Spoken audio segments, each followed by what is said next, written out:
Aláròyé máa wí o. Nàìjíríà ti tún lọ yáwó ní báńkì àgbáyé o. Ìjọba Nàìjíríà ti tún yá owó tó lé ní bílíọ̀nù kan ààbọ̀ dọ́là láti báńkì àgbáyé. Wọ́n ní àwọn fẹ́ fi tún ẹ̀ka ètò ìlera, ètò ẹ̀kọ́ àti ojú ọjọ́ ṣe ni.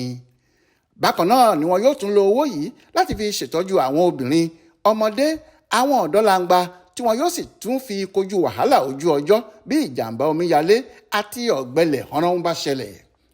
Láti ọjọ́bọ̀ tọ́sídẹ̀ẹ́ ọjọ́ 26 oṣù kẹsàn-án ọdún yìí ni wọ́n ti buwọ́ lu ìwé owó tí wọ́n fẹ́ yá ọ̀hún.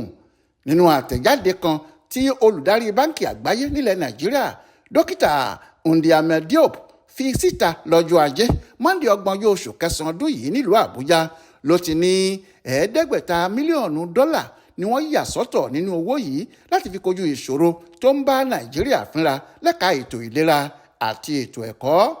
Ó ní báńkì àgbáyé ti buwọ́ lu ẹ̀yáwó ní bílíọ̀nù kan àbọ̀ ó lé díẹ̀ $1.57 billion fún àkànṣe àwọn ètò mẹ́ta kan láti fi ti ìjọba Nàìjíríà lẹ́yìn ni lójúnà àti lè ṣe ètò ìgbáyégbádùn bí ètò ìlera fáwọn obìnrin, ọmọdé àtàwọn ọ̀dọ́langba àti láti ṣètò tí yóò kojú wàhálà omíyalé, ọ̀gbẹlẹ̀ nípa ṣíṣe ètò ìdáàbòbò fún dáàmù tó ń gba omi dúró.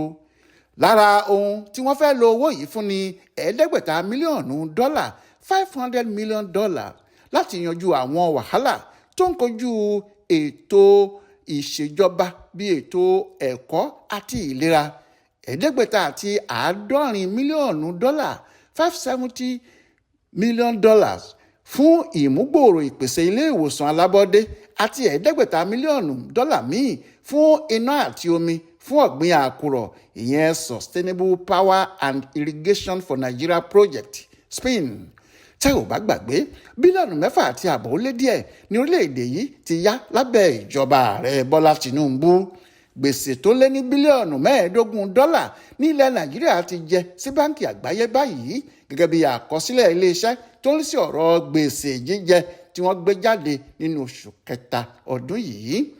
Mọ́nísọ́lá Sàká ló ṣàkójọpọ̀ ìròyìn ọ̀hún fún Aláròyé online television.